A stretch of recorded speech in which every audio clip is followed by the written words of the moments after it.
My dear friends, കുറച്ച് ദിവസമായി ചോദ്യങ്ങൾക്ക് ഉത്തരം നൽകിയിട്ട് പല തിരക്കുകൾ കാരണം സാധിച്ചില്ല.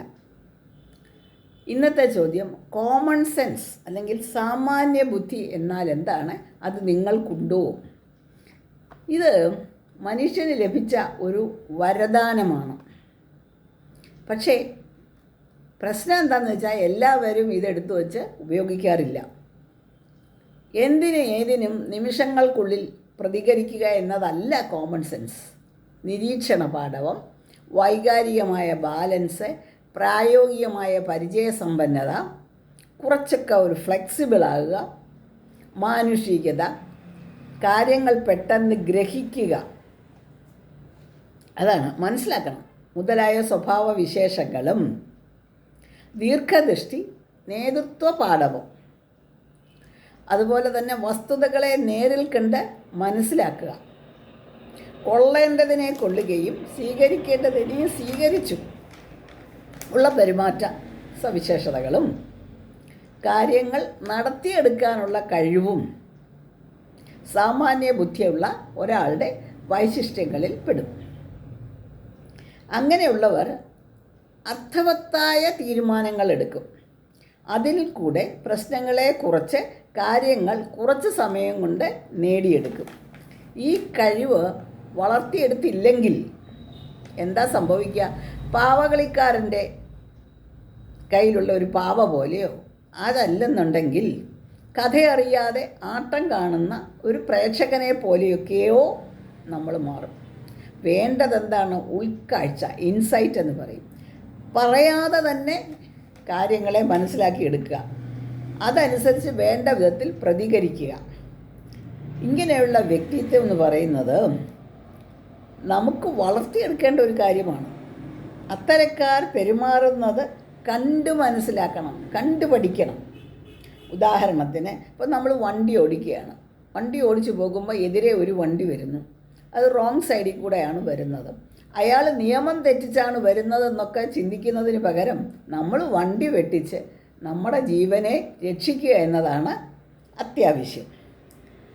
അവിടെ നിയമത്തെക്കുറിച്ചൊക്കെ മറ്റുള്ളവരെ പറയാനും വഴക്ക് പറയാനും ഒക്കെ പോയാൽ നമുക്ക് പിന്നീട് പറയാൻ നമ്മൾ കാണില്ല എന്നുള്ളതാണ്.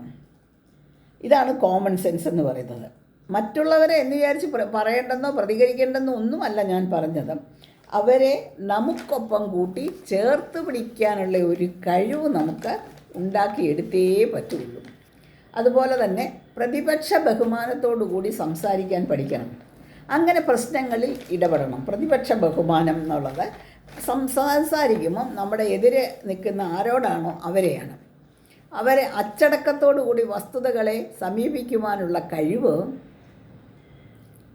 നമ്മുടെ വ്യക്തിത്വത്തിൻ്റെ ഒരു ഭാഗമായിട്ട് നമ്മൾ മാറ്റിയെടുത്തേ പറ്റും. അതുപോലെ തന്നെ ഇതിനാവശ്യമായിട്ട് ചിലപ്പോൾ കഠിനാധ്വാനമൊക്കെ വേണ്ടി വന്നെന്ന് വരാം.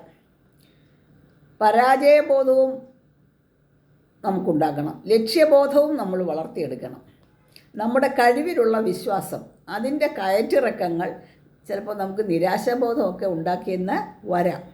പക്ഷേ ഇപ്പോൾ എവറസ്റ്റ് മൗണ്ടൻ നമുക്ക് കീഴടക്കണം. അവിടെ കല്ല് കാണും, മുള്ള് കാണും, പ്രശ്നങ്ങളൊക്കെ ഒരുപാട് കാണും, വിശപ്പ് തോന്നും, ക്ഷീണം തോന്നും, ഒക്കെയാണ്. പക്ഷെ കയറി കഴിഞ്ഞാൽ കിട്ടുന്ന അംഗീകാരത്തെക്കുറിച്ചൊന്ന് ആലോചിച്ച് നോക്കൂ. നമ്മുടെ കൺമുന്നിൽ അത് നമ്മൾ ഒരു സ്വപ്നം പോലെ കാണണം. നമ്മളുടെ ആത്മാർത്ഥത മറ്റുള്ളവർ മനസ്സിലാക്കിയില്ലെന്നും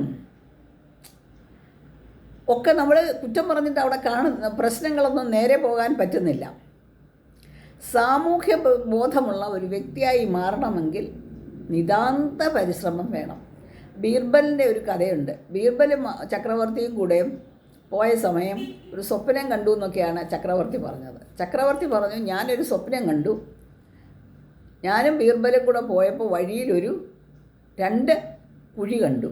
ഒന്നിൽ ചാണകവും ഒന്നിൽ പാലുമായിരുന്നു. ബീർബൽ ചാണകത്തിൽ വീണു, ഞാൻ പാലിൽ വീണു. ബീർബൽ പ്രസൻസ് ഓഫ് മൈൻഡുള്ള ആളാണ്. എങ്ങനെ പ്രതികരിക്കണമെന്ന് അദ്ദേഹത്തിനാണ്. അദ്ദേഹം പറഞ്ഞു, ഞാൻ അതിൻ്റെ കൂടെ കുറേ കൂടെ കണ്ടു തിരുമേനി സ്വപ്നം, പരസ്പരം നാവ് കൊണ്ട് നക്കുന്നത്. ഇത് കേട്ട് രാജാവ് പൊട്ടിച്ചിരിച്ചു. പക്ഷെ പലരും അവിടെ നിന്നവർ പൊട്ടിച്ചിരിച്ചില്ല. എന്താ കാര്യം എന്ന് വെച്ച് കഴിഞ്ഞാൽ, ഇവിടെ സാമാന്യ ബുദ്ധി അങ്ങനെ സന്തോഷിക്കാനും സന്ദർഭമനുസരിച്ച് പ്രതികരിക്കാനുമുള്ള കഴിവും അത് ആസ്വദിക്കാനുള്ള ഒരു ഹ്യൂമർ സെൻസ്, നർമ്മബോധവും നമുക്കുണ്ടാകണം. അതുകൊണ്ട് നേടുന്ന അറിവെന്ന് പറയുന്നത് തലച്ചോറിൽ നിന്നും ഹൃദയത്തിലേക്ക് കൂടി കൊടുക്കുക. എന്നാൽ മാത്രമേ സാമാന്യ ബുദ്ധിയുള്ള ഒരാളായി മാറാൻ നമുക്ക് സാധിക്കൂ. അത്തരം സാമാന്യ ബുദ്ധി വളർത്തിയെടുക്കാൻ എല്ലാവരും ശ്രമിക്കുക. അതുമാത്രമാണ് ഇപ്പോൾ പറയാൻ കഴിയുന്നത്. വേറൊരു ചോദ്യോത്തരവുമായി അടുത്ത ആഴ്ച. നന്ദി, നമസ്കാരം.